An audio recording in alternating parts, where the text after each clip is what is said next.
Lantas seperti apa tanggapan dari pihak Verdi Sambo dan Putri Chandrawati atas kesaksian Barada Eliezer? Sudah bergabung bersama kami Febri Driansyah, kuasa hukum keluarga Sambo dan Putri Chandrawati. Selamat sore Pak Febri Driansyah. Selamat sore, saya koreksi ya, saya kuasa hukum Bu Putri Chandrawati. Baik. Pak Febri Driansyah, bagaimana tanggapan Anda terkait kesaksian Eliezer kemarin yang telah buka-bukaan di persidangan? Apakah sepenuhnya benar? Jadi saksi Richard Eliezer kemarin itu kalau kita perhatikan itu tidak hadir di persidangan Pak Verdi Sambo dan persidangan Bu Putri Chandrawati.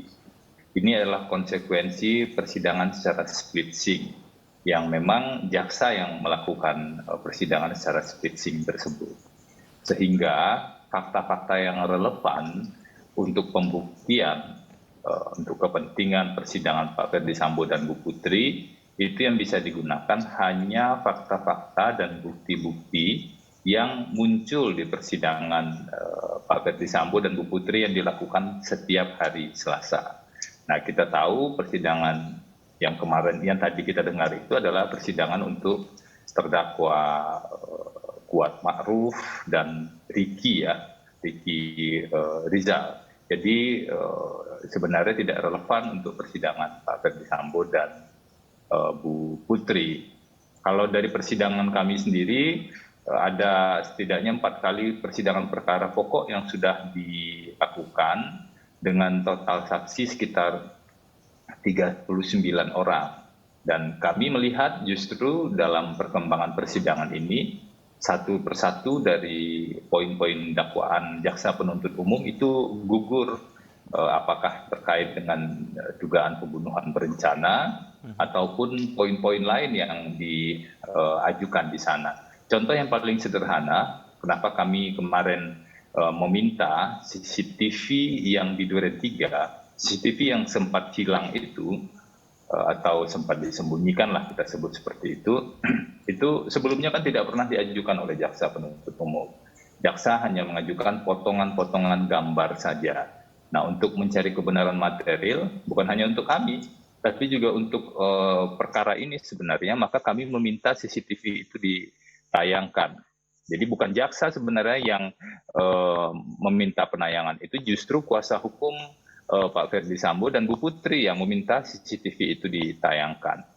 Di sana terlihat, di satu sisi terlihat sebenarnya bahwa dulu memang ada dugaan rekayasa ya, karena ketika Pak Verdi Sambo datang masih ada Joshua masih hidup pada saat itu. Di satu sisi itu benar, kita tidak bisa menyangkal, tapi di sisi lain yang juga kalau kita perhatikan, CCTV itu membuktikan salah satu dakwaan jaksa itu tidak benar. Misalnya mengatakan ketika menggunakan sarung tangan, dan kalau kita hubungkan dengan CCTV di rumah Saguling yang sudah beredar sebelumnya di berbagai media, itu kita juga melihat sebenarnya tidak ada sarung tangan di sana. Dan ketika kami dalami pada sekitar 9 orang saksi kemarin ya, saksi-saksi penyidik Polres Jakarta Selatan yang pertama kali datang untuk olah TKP, mereka tidak menemukan ada bukti sarung tangan tersebut. Itu salah satu contoh saja betapa dakwaan jaksa sebenarnya gugur satu persatu kalau kita betul-betul melihat fakta persidangan yang muncul dan diketahui oleh khalayak. Tapi hati-hati, ini kita memang perlu memilahnya.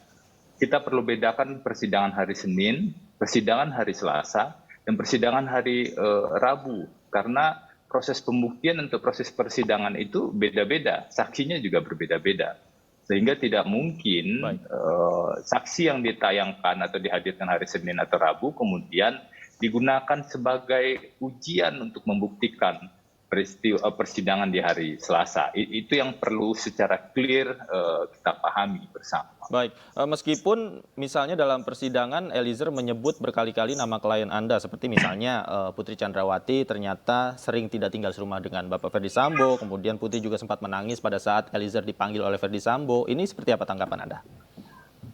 Kalau sekedar diskusi saja sih bisa-bisa saja saya respon, tetapi itu tidak berkonsekuensi terhadap persidangan hari Selasa. Ada satu poin penting ya yang kalau kita ingat di eksepsi kami sudah sampaikan.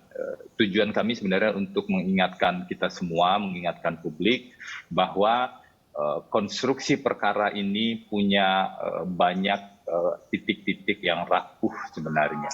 Kenapa kami bilang titik-titik yang rapuh? Misalnya ada beberapa peristiwa-peristiwa yang dituduhkan, yang menurut kami itu sebenarnya tidak terjadi.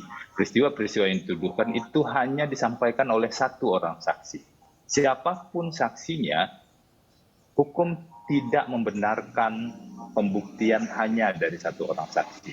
Kenapa? Kalau satu orang saja kemudian keterangannya dipegang untuk bisa menghukum orang lain, bagaimana kalau saksi tersebut berbohong? Bagaimana kalau saksi tersebut mengarang misalnya? Karena itulah di hukum itu dikenal 5 alat bukti, salah satunya saksi. Dan keterangan saksi itu dilarang berdiri sendiri. Ada azasnya, unus testis, nullus testis. Satu saksi itu bukanlah saksi. Kecuali saksi itu keterangannya, misalnya keterangan Richard ini, itu bisa terkonfirmasi atau berkesesuaian dengan bukti-bukti yang lain. Nah, itu baru kita bisa melakukan analisis lebih lanjut. Contoh yang sederhana begini, soal siapa saja yang melakukan 5 tembakan terhadap almarhum Joshua. Karena kan total tembakannya ada 5 ya kalau kita baca dari hasil visum et repertum dan juga ekshumasi. 5 tembakan itu kemudian membuat sekitar 7 luka tembakan karena ada yang tembus, dan itu memungkinkan sebenarnya menurut penjelasan visum dan ekshumasi tersebut. Kemarin kami menggali lebih jauh ketika para penyidik itu ditanya menjelaskan berapa pistol yang ditemukan di lokasi pada saat itu. Yang ditemukan ada 2 pistol. Satu Glock 17 yang dipegang oleh Richard Eliezer, dan yang kedua HS yang merupakan pistolnya Joshua. Nah, untuk pistol Richard ini sisa pelurunya 12. Padahal sebelumnya dia isi penuh 17. Artinya ada 5 peluru yang digunakan. Ini jumlahnya cocok dengan jumlah tembakan terhadap almarhum Joshua. Misalnya ini salah satu poin. Baik Pak Febri, terima kasih. Kuasa hukum Putri Chandrawati telah bergabung bersama kami di iNews Sore.